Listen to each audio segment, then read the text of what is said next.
separated your deep ball from everybody else? My deep ball, it has a little secret sauce to it, man. Never get too high, never get too low, but just keep moving. The whole story is Carlos never beat me in any kind of sports in high school. Welcome to the Orange is the New Black podcast. I'm your host, Ace Boogie, joined by my co-host, Zim. Zim, say what's up. Hello, world. We got something really, really, really special for you tonight. I feel like I'm saying that a lot often lately, but I really mean it this time. We've got none other than Bengals writer Geoff Hobson coming on to the show, Orange is the New Black, tonight. This is a big, big thing for us. Jeff, can you please talk to the people, let them know how you're feeling tonight? This is a big thing for me. I don't know about you guys, but it's big for me because I know you guys have the ear of Bengaldom. So I'm anxious to talk with you. Definitely. So kicking it off, obviously today the Bengals, and as we're recording this is Wednesday, April 7th. If you're watching this, it's probably on Thursday. But as of today, the Bengals had released Giovani Bernard. Jeff, what were your thoughts on that, and what do you think went into that decision? Yeah, I was thinking about that, guys. Just thinking the last 3 weeks, that's 3 captains they've released. Gino, AJ didn't get released, but he signed with Arizona, and now Gio. So it tells me there's a real shift going on in the locker room. It also tells me, they get a little tight under the cap with probably more than $30 million in salary cap dollars this year. Now I don't think they were clearing any room. But I think they're getting ready for, you got August and September coming. That only means, to me, that's Jesse Bates and Sam Hubbard. So right. I'm thinking they're going to give both guys a serious run to extend, and we're probably talking a pair of $50 million contracts. So there's things to be done, and tough to lose the man. Gio's terrific on and off the field. Right. One of the most inspiring players in Bengals history and one of the most productive. I mean, tough to lose a guy like that. But even he said today, I talked to him a couple hours ago, and he said, the numbers just didn't add up. It's a business, and I think they tried to renegotiate, maybe get a lower number. Didn't happen, but classy. I think they were both classy on both ends there, and it's tough, but I do think it does underscore where we're headed. I mean, that leaves Tyler Boyd as the most tenured player on offense, 71 games. Jordan Evans is the most tenured guy on defense, 60 games. So, the guys who have played the most Bengals games. So, with Joe Burrow coming in for a second year, Hubbard, Bates, Boyd, Mixon, that's your new leadership council right there. That's new stripes. Let me ask you this. Why do you feel as though, I know and I read your article listed that you put out earlier. Why do you feel as though they waited that long to figure that out, if they were close or they felt like they were trying to restructure the contract and maybe it didn't make sense? Why do you think that they waited this long? Well, I think, I don't know if they waited. I mean, I think they were trying to work with them, trying to also see what else was out there. I'm sure they tried to work a trade. So, there are a lot of things going on, a lot of balls in the air. I think Gio's going to get his shot. I don't think he doesn't seem miffed by the timing. I think that was my next question. Yeah, no, I think he knows he's going to get a shot. And I don't think, like I said, I think the whole thing was a mutual thing. Hey, we'll try to make it work for you. Didn't work. Let's move on. So I guess from the outside in, for me, just looking at someone who did everything the right way, yeah, it just kind of strikes me as that the timing of it doesn't maximize its potential in the open market is the thing I'm saying. And I think you would have figured that out before that the numbers didn't add up. I just thought the timing of it was a little curious, but you said Gio didn't feel anyway. No. I mean, and who knows? Maybe coming out now is better than coming out with everybody else. I mean, too, you get that secondary market too. Right. So, I don't think it's I didn't get any – I didn't really get that from Gio, and I don't, and I don't even think you would get that from Gio, right? Class act. And I think like Geoff hinted at too, and we knew this when we heard the report weeks ago. I think everybody forgot about it. They came out with the report saying that teams were calling about Gio. So maybe it was potentially that behind the scenes they were trying to make something work out and seeing what they could do. And maybe the offers that they were getting for him probably weren't beneficial, and maybe it could be, and this is just pure speculation, but let's say they wanted to trade him to a team that he didn't want to be on. Right. Gio could easily simply say, like, no, I'd rather, be released and essentially pick where my next destination is going to be at too. So I think, like Geoff is saying, it probably was just a mutual parting of ways, and maybe they tried to do some things behind the scene, but this was, I guess, the best resolution to it. Yeah, no. I 100% agree. I guess behind the scenes, we won't know, I guess, that point. But just piggybacking off of that, and you kind of alluded to the change in the guards. What do you see the impact of Gio, being released as it goes for this team going into the draft? Because from my end, I'm looking at now they're at about 24 mil under the cap. So, yeah, they got to do those 2 contracts that you talked about, but where does that leave them when you say they're not done? Where does that leave them with free agency and their new approach maybe to the NFL draft? Well, yeah, I'm not sure they've got that. I'm not sure they've got that much left, but because I think what they're doing now is they're trying to find guys at the right price, Right. But I think, as Duke Tobin said a couple of days ago, they're not looking to add a name just for a name if they think the guy's a legitimate upgrade. So it's been a little bit quiet on that front, I think where they're headed, I think that's I think where you're looking at is the draft, and then I think you're looking at extensions, and do you think that?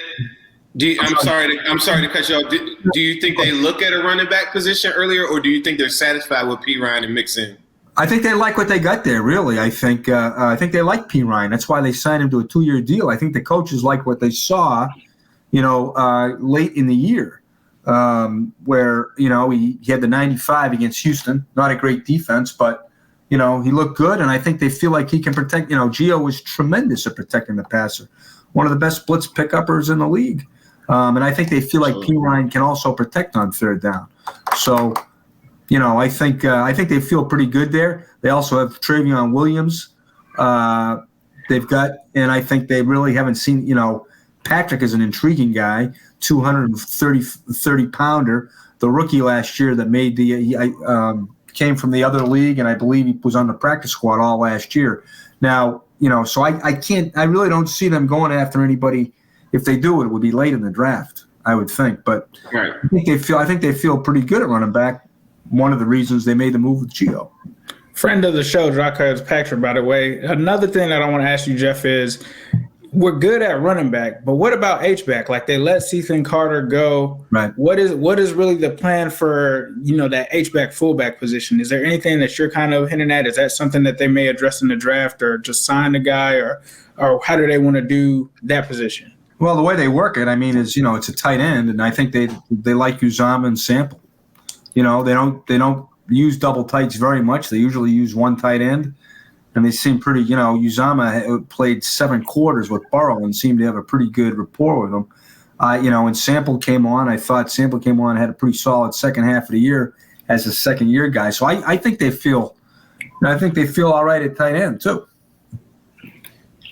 So when you say they feel comfortable at tight end, right? So one of the things is that I'm not a traditionalist in the draft. I go by a little bit of what history tells me. To me, what someone like a Kyle Pitts offers is far more than what a traditional tight end offers, right? That's not who I think the Bengals would pick. Yeah. But just based off of what is that someone that they would even entertain? Like, even if, let's say it's a trade back scenario or something, and they go back to number 8, number 9, something like that. Do you even think they even look at tight end at that spot? Yeah, that's what I did a scenario on my mock draft where I call around the league and have the various beat reporters mock the draft. And that's what I did, but that was before Carolina traded for Donald. Right. I went to 8. I went to 8 to pick up their second rounder, which gave me 38 and 39. Went to 8. Chase and Sewell were gone, so I went with. I mean, I'm not a big taking a tight end that high because it just hasn't panned out down through the years. Why, I don't know.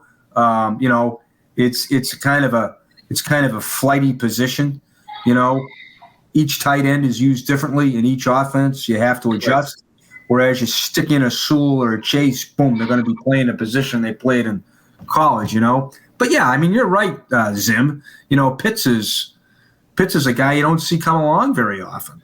Right. You know, Zach Taylor's an offensive guy. You know, I'm sure he's salivating at a weapon like Pitts. You know, but you know where that fits in with what this team needs right now at this point in time, that has to be considered too. Definitely. So one thing that I wanted to talk about, Hobbs, is sometimes a lot of people think that you aren't super critical about the Bengals, but I have heard when you first started, it was the exact opposite. I heard that, you know, you were very critical of the Bengals. How do you feel about people that like say that about you, that you're just giving out lip service from wherever it's coming from? Because I've been told that wasn't the case when you first started. Yeah, I'll tell you what I told people 20 years ago when I took the job, 21 years ago now, 21 years ago next week, trying to cover the team the best way I can, you know. Obviously, I work for the team, but I try to tell both sides of the story. I mean, you know, and everybody's got an opinion on what their side of the story is, and that's fine. I just do the best. I just try to write what I see and to, you know, get every, you know, no, there's, I mean, when I took the job, Mike Brown said, I just want our side of the story out there. Well, it's his website, so sure, you probably, you know, yeah, put his side, you know, I like to try to cover it from both angles, you know, I mean, what, you know, it's not what I, you know, I mean, I'm trying to cover what they're doing. I'm trying to cover how they're thinking about the draft. I'm trying to cover who they think is good. Who cares what I think about Penny Sewell? Who cares what I think about Penny Sewell? I want to know what Frank Pollock thinks about Penny Sewell. I want to know what Steve Radicevic thinks about Penny Sewell or Duke Tobin. Now they don't tell you, but you got to work to try and find out what it is. I mean, who cares what I think about Jamar Chase? I care, Jeff. I care. I'm not making the pick. You know what I mean? But I care. You know, based on your 21 years with the team, knowing what works, knowing what doesn't work, people value your opinion. And I think you know, in no matter how, and I understand your perspective, because it's not up to you to figure out ways to criticize or figure out ways on why something doesn't work when it's not your business. It's your job to cover it, right? Right. But based off of your experience, is Penny Sewell the person that you would take at number 5? I mean, I would, because I'm an offensive line guy, you know. But geez, I don't know I mean, that's my personal preference. But I mean, I'm not making the call, you know. And it's certainly no shot at Jamar Chase, who is. I mean, I talked to Kevin Coyle, who's the old Bengals secondary coach, who, you know, is now a defensive analyst at LSU, and saw Chase every day. I mean, he loves the guy. I mean, you know, after talking to, you know, he says he's a can't miss guy. You know, who knows? I mean, you know, you're looking at captain. You're looking at the captain of Team Chase. Captain of Team. Yeah, I know this. The Civil War is raging, and you guys had Fort Sumter, I guess, last week. Right, so right. I just don't want to be around for Gettysburg, you know. So you mean to tell you're not on Team Sewell Part 2, because you know that's coming. Well, I'm just going to cover Appomattox. You know, I'm just going to cover the end of it. I'm just going to cover the end of it. But yeah, I mean, you know, you've been there. You guys have seen this team. You know when this team is at its best. Right. It's when Levi Jones was at left. It's when Willie Anderson was at right. It's when Whitworth was at left. It's when Andre Smith was at right. Okay, that's why Carson Palmer was able to come in and make an impact. Levi Jones on the left, Willie Anderson on the right. It's why Andy Dalton and A.J. Green were able to. I mean, that was a mess in 2011, right? There was a lockout. Dalton and Green never saw the coach, couldn't talk to the coach. Never mind having a COVID test. I mean, they couldn't talk to the coaches. At least these guys could do a Zoom call. Green and Dalton, right? They walk in and they go 9-7. Why? Whitworth on the left, Smith on the right. So I mean, that's one of the big reasons. So personally, from what I've seen, I mean, I was at the tail end of their run in 90 and 91 and 92. And when they didn't have Munoz and when they didn't have Joe Walter, things started to turn. So put me down for Sewell, I guess. But put him down. But I love Jamar Chase, though. I love Penei Sewell. And I even tweeted earlier today, this is how you get people like Team Chase involved with it, is when I think about the teams that just swept the division, it's that they ran the football and they ran the football effectively. And a lot of people this past year told me so many times, Jim, they can't run the football or whatever. And I was like, well, damn it, you better keep on running till you get really, really good at it.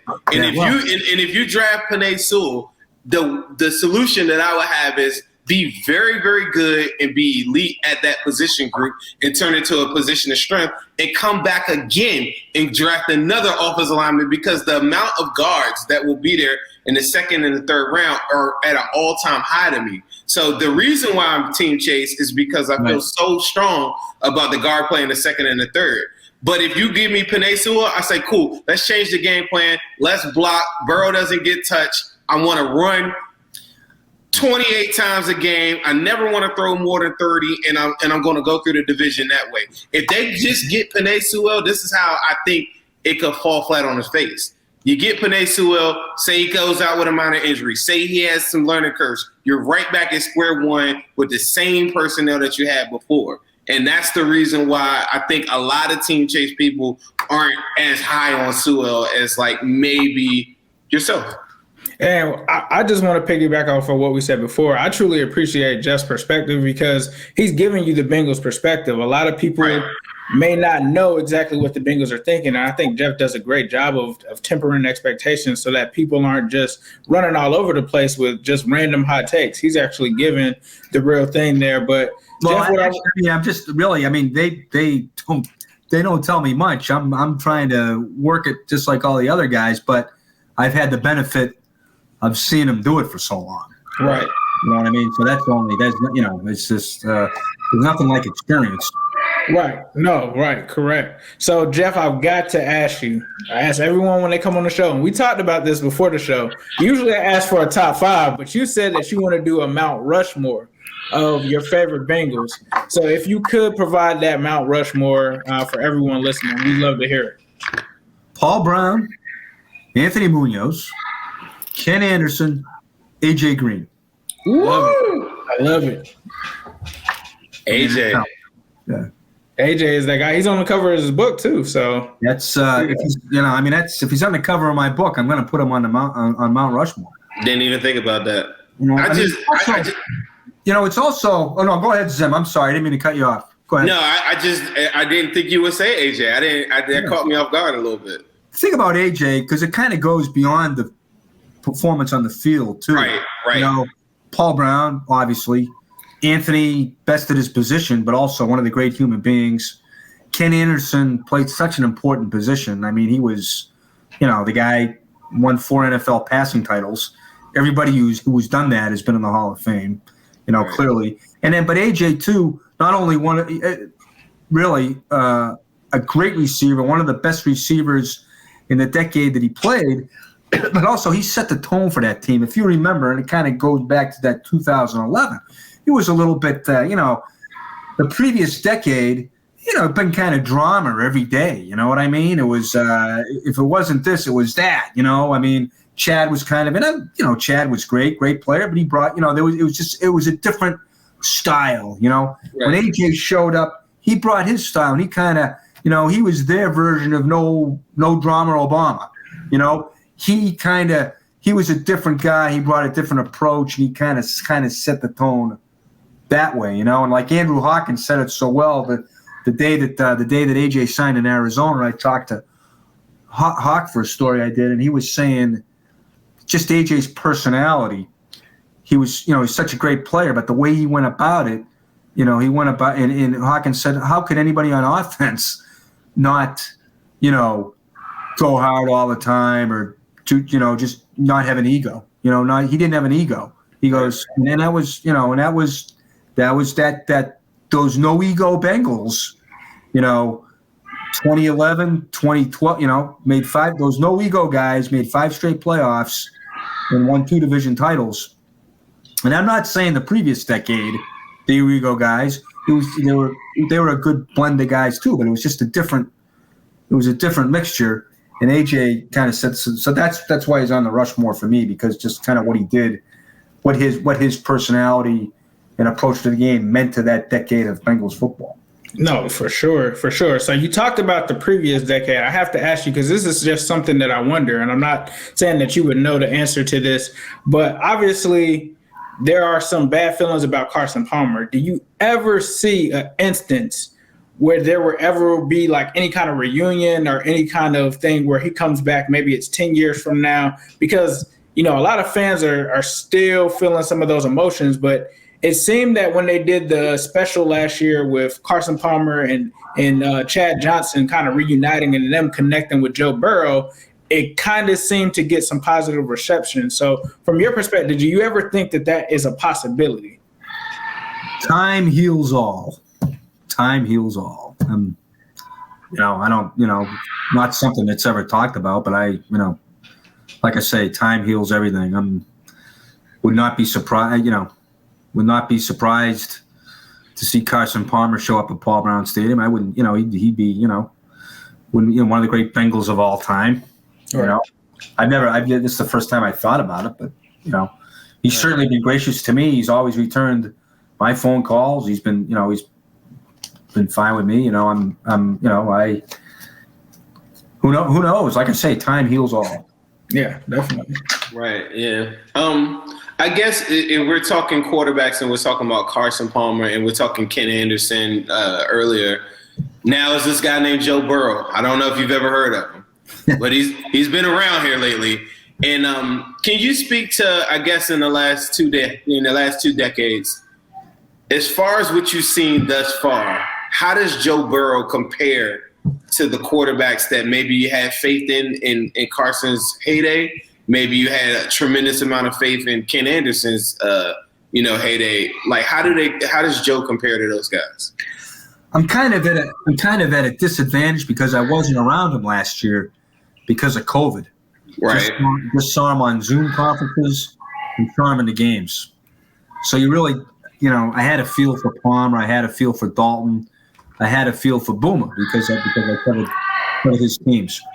But I can tell you just from watching Joe and talking to his teammates and talking to him,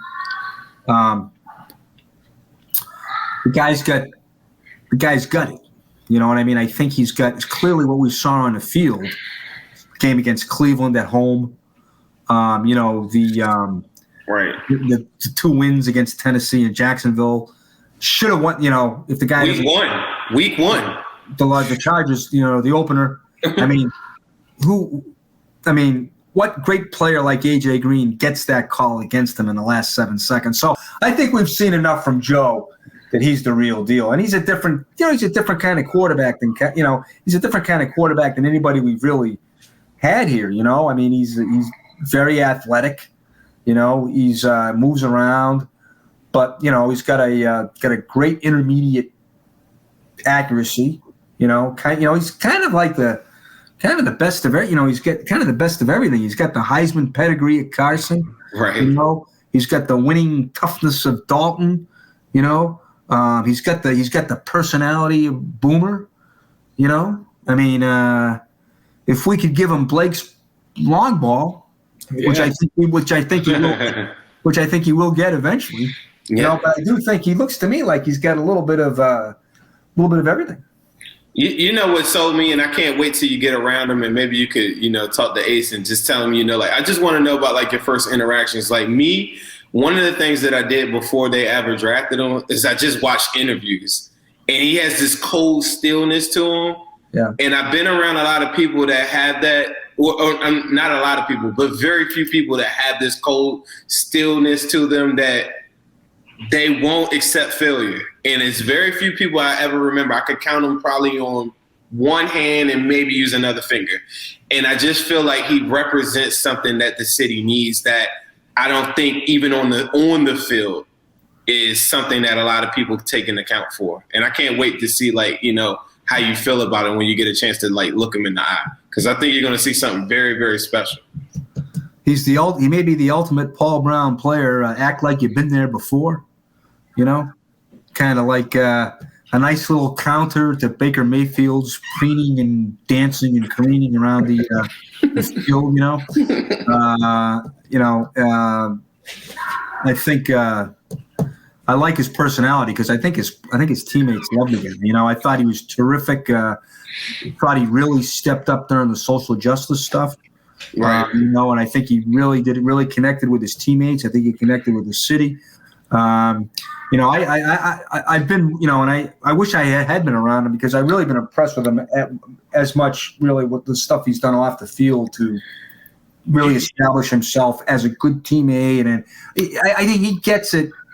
He gets what the position means, which is very important because some guys don't, and it can kill you. But this guy, you know, not only does he understand, you know, not only does he have the physical stuff to do it, but he knows what he's got to be. Right. Zim, did you have a follow-up for that? Because I have. I mean, you pretty much said it, but one thing that I hadn't thought about is, when some of the social reform stuff was first, you know, like the first tweet that he put out, I almost forgot about that. You know, like time is so crazy. Like, you know, that was very big. And as you were talking, it's something I think that a lot of Bengals fans need to pay attention to is that I feel like he can unify a lot of, like, I know we're having fun with Team Sewell versus Team Chase and stuff like that. He's the one guy. If he came out right now and just said, this is what we're going to do, guys, I think everybody just says, all right, Joe, we're going that way. Like, I just feel like he unifies, like, so many different audiences because he's not the celebratory, like you said, like Baker Mayfield, whatever. I'm pretty sure Joe will be excellent in commercials. Like, he's going to kill it. But he doesn't have that for, like, some of our older fans or whatever. I don't think that they're going to love the way that he celebrates and how he's gracious whenever he has success. And then he also ties in younger players, younger fans like myself or fans even younger than me because he's just cool as hell. Yeah. He is cool as hell. That's definitely. Yeah. So one item that we're working on right now is obviously the Ken Riley documentary. Obviously, there's a campaign to get him into the Hall of Fame, and if people don't know, you're very integral in that process. So for you, who are some Bengals that you could just throw out that you say are deserving of the Hall of Fame? Obviously, Ken Riley has to be one, and Willie Anderson. Are there any other ones that you would say should be at least in consideration for the Hall of Fame? Oh, Ken Anderson by far should be. He should be in. Ken Riley should be in. Willie Anderson should be in. Three guys, no debate. You know, I also think Isaac Curtis. I don't think he's a debate either. But I mean, you'd have to. I mean, Kenny, the two Kennys and Willie, it's stone cold. Isaac, you might have to debate it, but I mean, you know, there's a guy that changed the game, for God's sake. Paul Brown went to the competition committee and said, get him to change the rules because Isaac Curtis was so good. You know, more touchdowns and more catches than Lynn Swann and a longer yards per catch than John Stallworth. That's my man Ike. And then you go to, I think, another guy, Corey Dillon, I think, is a guy that, you know, I don't think he's borderline. I think he's a guy. If you're going to put in Terrell Davis and if you're going to put in Edgerrin James, you got to put in this guy. Right. Right. I mean, he's, you know, he led one team. He's one team's all-time rusher, the Bengals, and he's another team's, I think, all-time single-season leader, the Patriots. Who that's the reason. The reason for one of those Tom Brady rings, one of the 7, is should have Corey Dillon's name on it because he got him that one. Right. So, you know, those are, you know, you can talk about Chad. I don't think Chad gets mentioned. You know, we lose, you know, Chad gets, people forget about Chad was a hell of a player. There's only one receiver in this century that won a conference receiving yardage title 4 times in a row. Chad Johnson. The only other guy who ever did it is Jerry Rice. So people forget about that, about how good Chad was because of all the other stuff he brought. But those are just some of the names that ought to be. Willie, the 2 Kennys are stone cold, should be in. So should Isaac, but you'd have to debate it. You'd have to debate it. But and Corey, you'd probably have to debate it. But those are a couple guys. Yeah, nah. I guess from us, you wouldn't hit any pushback from us because I'm all for what do you those think? guys. Is anybody else? I mean. No, for the Hall, that's it. And for me, well, you know what? And I forgot. AJ's like. Well, what about Parrish? I mean, I'm sorry, like that's he should be. He's a stone cold. He should be in there too. I mean, 8 Pro Bowls, and I think he's had the best. I think he had the longest punt return average still since the merger. I think. So for one season. My gut tells me the only way that 30% of those guys get in though are the Bengals have success right now. Do you think that's any relevance to that? I do. Unfortunately, I do think that's true with the voters. I mean, I'm the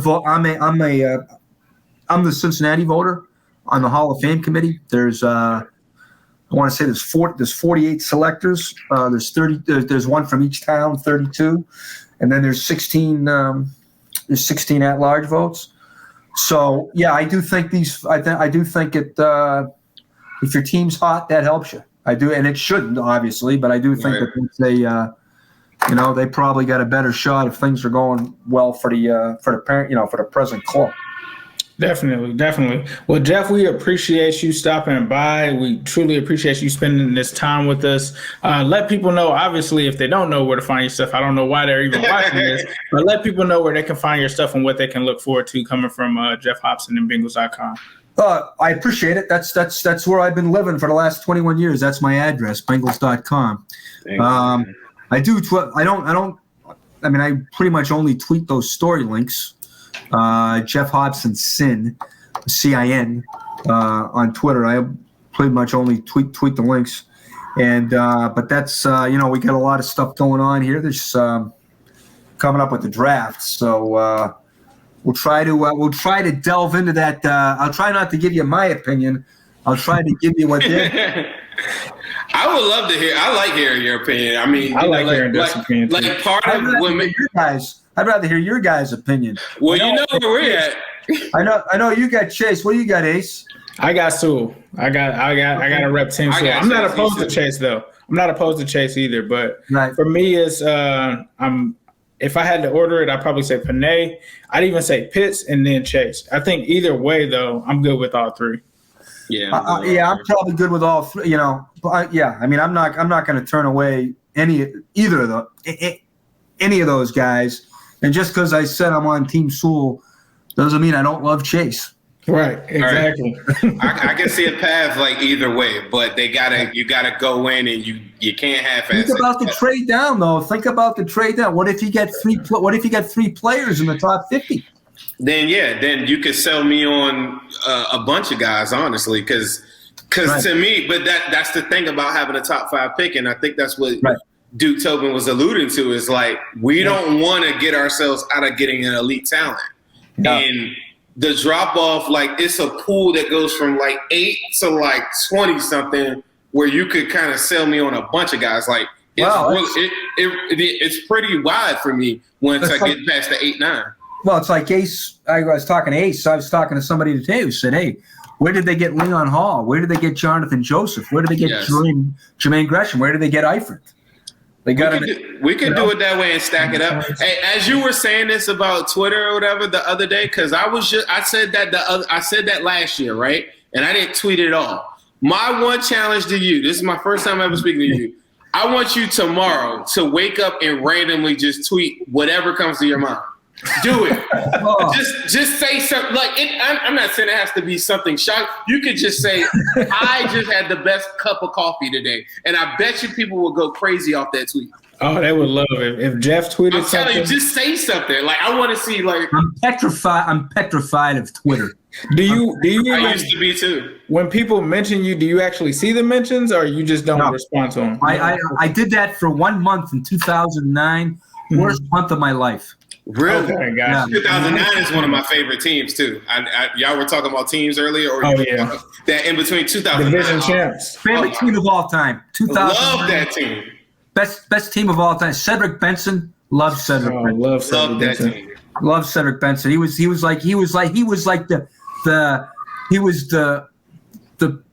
symbol of that team. He'd been left for, his career was on the trash heap, and he showed him exactly what he was all about. Just like that entire team did. Zimmer was like that. He didn't get he get kicked to the side in Atlanta. Right. Crocker was left for that. He'd been cut by Miami. It was. I love that. That was a great team. Man, I'm right with you, Zim. That was a great team. Great. And it was, when Chris Henry died and they had to deal with that, and it was just Zim's wife died. I mean, it was just it was an amazing run. It was an amazing run. It really was. I'm right with you on that one. Definitely, for sure. Zim, was there anything that you wanted to? Just keep on supporting guys like Geoff doing his job, people. Don't go on his Twitter mentions giving him hell. He's with us. He's with us. Be nice. Be nice, guys. All right. I love the fan. The fans are the best. I love them. That just comes with the territory, man. This comes with territory. Bengals.com, as always, make sure you check us out. Ace at New Stripe City on YouTube. Check me out. Zim Hude on Twitter. Zim_Hude on Instagram. ZimHude.com. Ace, it has been real doing this with the legend himself, Geoff Hobson. Is there anything you want to close it out with? The only thing that I have to close it out with is a yes. Ersky! Hello, world. What separated your deep ball from everybody else? My deep ball, it has a little secret sauce to it, man. Never get too high, never get too low, but just keep moving. The whole story is Carlos never beat me in any